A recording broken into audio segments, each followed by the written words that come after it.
Hi and welcome. Are you working with some kids, coaching, mentoring kids that seem to have some bad habits and they don't even realize it? Well, I have some ideas for you.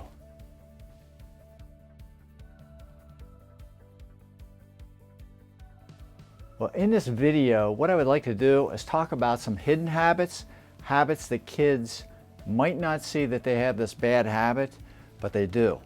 Another part of this video will be talking about evidence collection and the process of taking action. So we want the kids to do those two things. So those three main topics, hopefully you'll get some really great information that you'll be able to help mentor your kids. My name is Chad Carmack and I'm a former principal. I really like to help coaches, mentors, parents, anyone that needs work with kids. I love to work with kids, making sure that we're leading them in the right direction, and that's what hopefully I can share some information today to help you out. I had a discussion with a family member the other day. She was kind of annoyed at the end of this, but I asked her, how far did you travel in the last 24 hours? Well, she was figuring all this information out about where she went, from work to the store and so forth. And then she gave me an answer. And I said, that doesn't sound correct. You're really far off. And she was, again, this kind of annoyed her. But the real part of her travels was hidden because our Earth orbits around the sun. And we go approximately 1.6 million miles every 24 hours.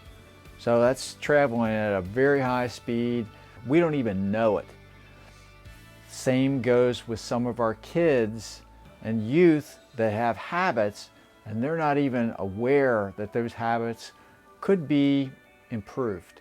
So how do we help those kids? Well, one of the things, if it's a hidden habit, so it's something they're not aware of, we need them to really focus down, give them some examples of habits, whether it is maybe morning habit of in the morning, what do they do in the morning, what do they do in the evening, their eating habits, snacking habits, sleep habits, homework habits, all the things that we know really can make a difference for a kid that is, going through routines that they can improve upon. And I think that really giving them some examples and letting them brainstorm what are some hidden habits, things they do without even thinking about it, that they could improve.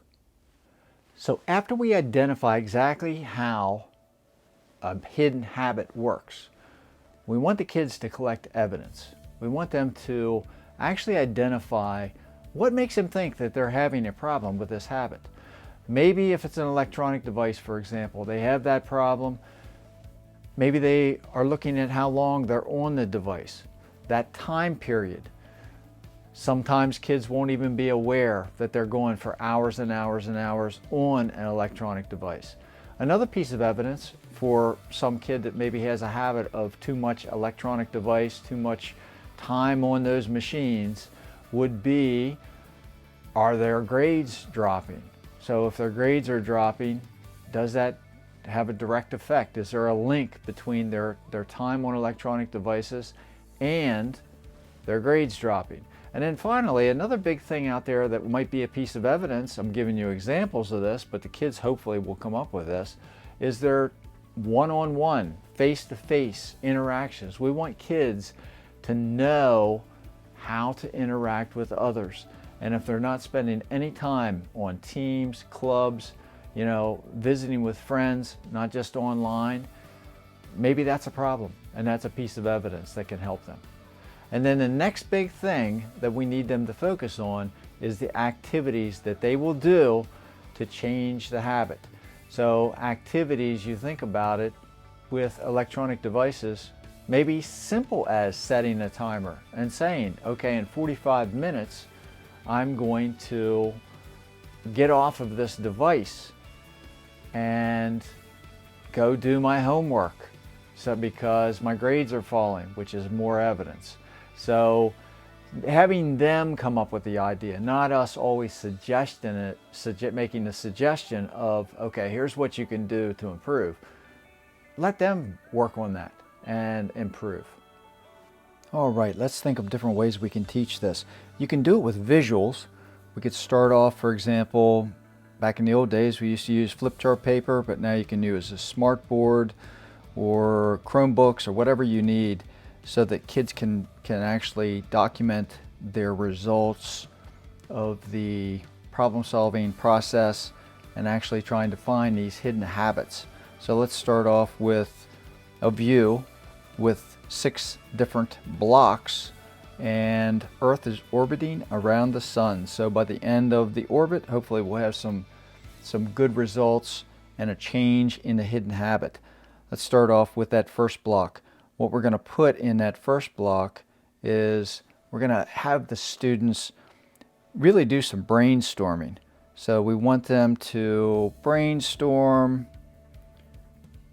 and in that brainstorming activity we're talking about hidden habits, of course. They can work in teams, they can work individually, and just jotting down habits that they haven't thought about a whole lot. And you can guide them through that process. The next is we want them to identify that number 1 habit, that number 1 hidden habit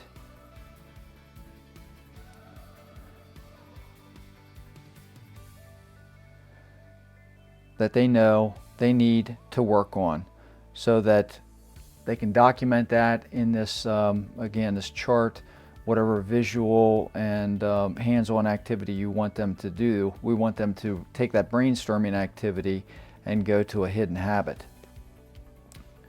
The next part of the activity will be to actually talk about evidence. So what evidence do they have that they know, and they can jot those evidence pieces down? Do they know that they need, this is proof that they need to work on? And then from there, I suggest that you answer the question, or they answer the question, why? Why is this important? Based on the evidence, okay, they've identified a hidden habit, they talk about, we have this evidence of that habit, and then why is it important to make the change? I think that is really important for them to answer the question why. Finally, the next area is what change activities. Change activities will take place.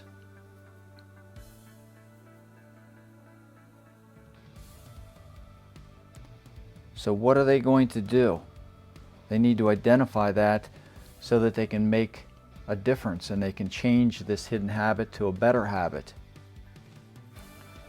And then finally, I think that anytime that you're working on something strategic like this with kids, there needs to be check-ins. So they need to identify when are they going to check in on progress, the results, and then they can start all over, because they may find a situation where they need to improve. So they go through this whole process again.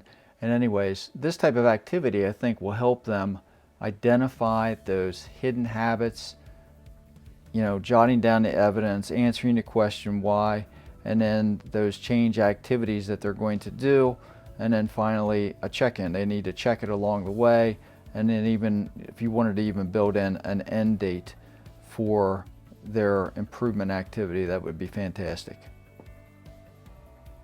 Well, in summary, I hope today that you take away from this video, what is a hidden habit? Something that kids are on autopilot, they're just not thinking about the habit, they can improve on.